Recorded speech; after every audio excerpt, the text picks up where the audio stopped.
month's edition of my Dance Music Masterclass, we're going to check out how to make two different styles of techno leads.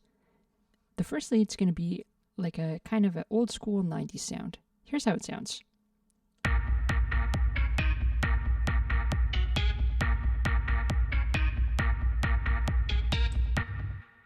So to make this sound, I started off by using Native Instruments Contact. And if we scroll down to the bottom, we can see the Seven Skies Get Low instrument. This is a really cool instrument, and I'm using the Rave House XP preset pack. It has a lot of old school and rave sounds in it. I'm using the organic lead. And if we take off all the processing and we just solo this out, here's how this sounds. I'm just going to take the volume of the leads up a little bit.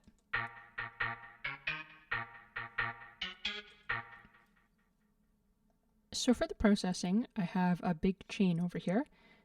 I'll just turn off these plugins one by one so we can hear what they're adding to the sound design. The first plugin here is by Mixed in Key. It's called the Human plugin, and it adds a little bit of a groove to it. So here's how it sounds without the plugin.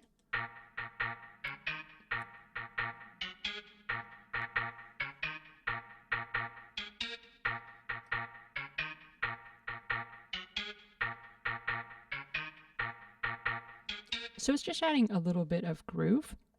Next I have an EQ. I'm using FabFilter's Pro Q3.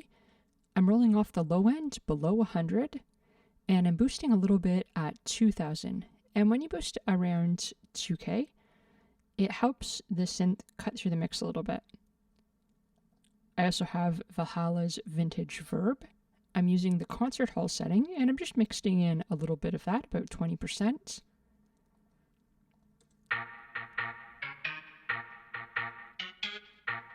So that's adding some character. Next I have a compressor, compressing between 3 and 5 dBs, a fairly fast attack, and I'm just trying to bring the sound of the reverb out a little bit. Next I have the glue compressor with the mastering Make It Loud setting.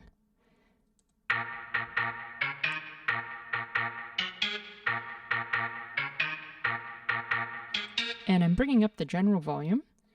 And lastly, I have Nicky Romero Kickstart 2, and this emulates sidechain compression. And I'm just shaving off the transient so that the kick can cut through a little more.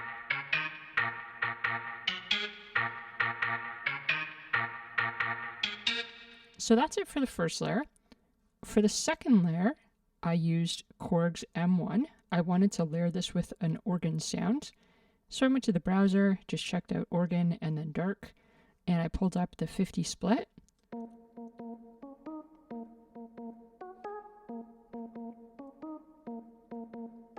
Has nice warm character. And then I've actually added all the same plugins that I added to the first layer.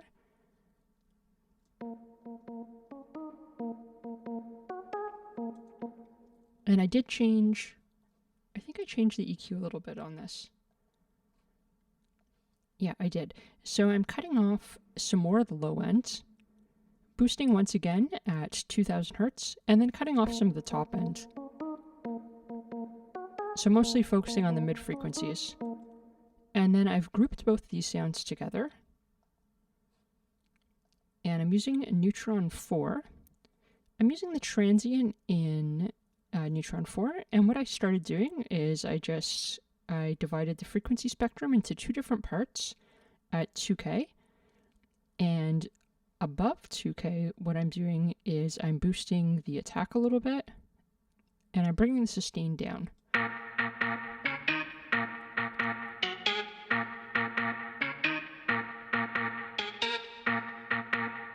So what this does is it just brings out some of those higher frequencies. They just pop through a few more dBs in the mix. And then you could use a kickstart on there if you want. I have mine turned off, but that's it for the old school sound. Let's just hear how it sounds with a kick.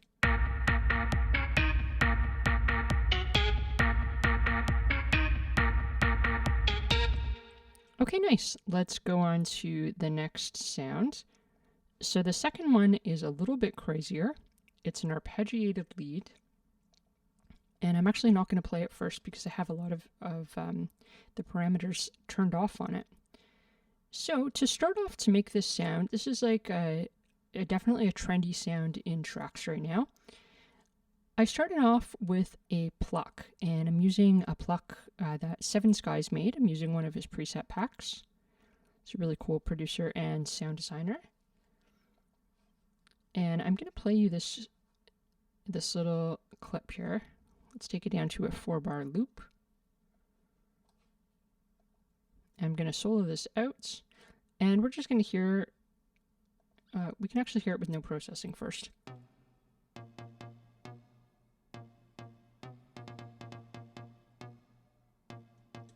So it doesn't sound too fancy yet, but we're going to get there. So first thing that I did, I'm actually going to turn this processing on just so we can hear this sound a little bit more, and maybe I'll turn the sound up too. Okay, so the first thing that I did here is did some pitch bend automation. So let's open up this clip using Ableton Live 12, and the envelopes here is right at the top. And then if you go down to the bottom here, you can choose MIDI control and then pitch bend.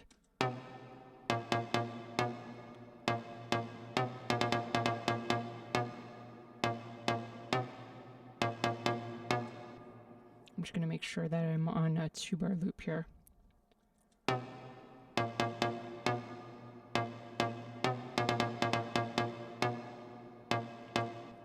So once again, to get to that pitch bend automation, just go to the envelopes. Let's take the pitch bend automation off, and you can hear how it sounds with it off.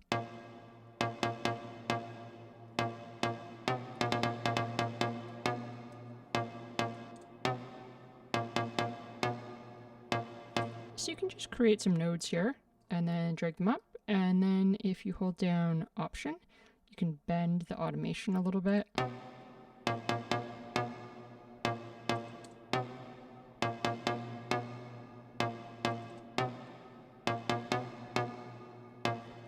So you have to do whatever feels right for your track.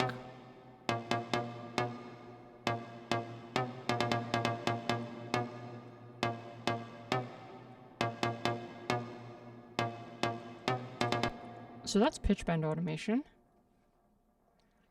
And then the main element of this sound here is going to be the arpeggiator. So I'm going to turn the arpeggiator on, and we're going to start looking at how to automate the arpeggiator. So in Ableton, you just turn the automation on either with your A or by clicking on this at the top here. And if you go to the arpeggiator, the first parameter that I automated was the free rate.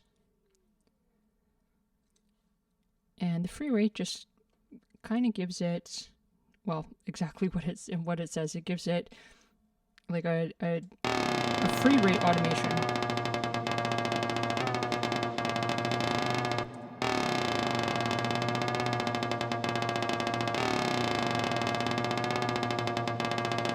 So what's actually happening here is you can see that the rate is going up and down.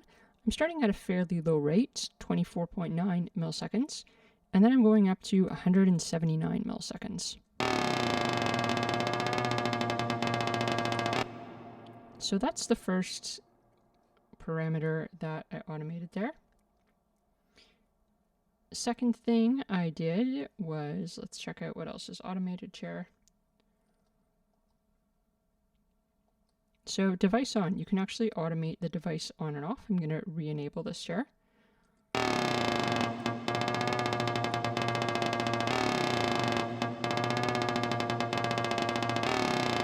And I'm going to change this to a 4-bar loop. So I just did this freehand, just vibing and seeing what sounds good with this pattern.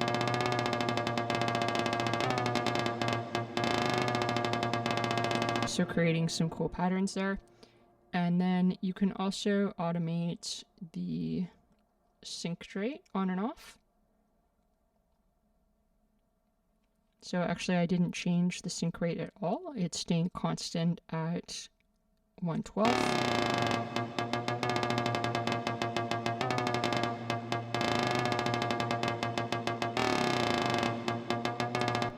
But you can also automate the sync on and off.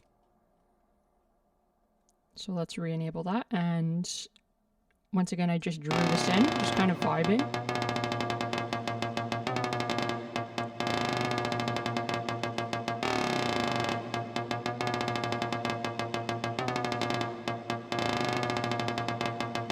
So I think the core lesson here is really playing with sound on the arpeggiator to create an interesting pattern that you can use in a track as a lead line.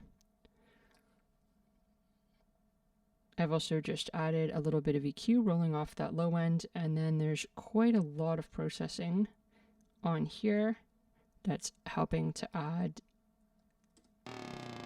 a lot of character to the sound.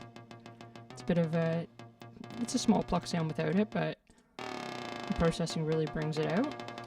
And just to put this in context, let's hear how it sounds with the kicks.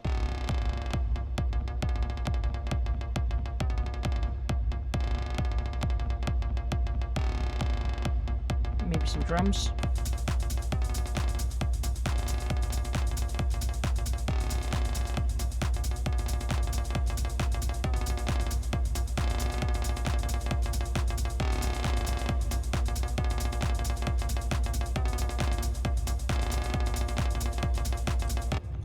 So that's it for today.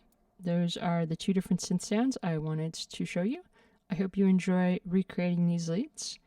Happy producing, and I'll see you back next month for my next dance music masterclass.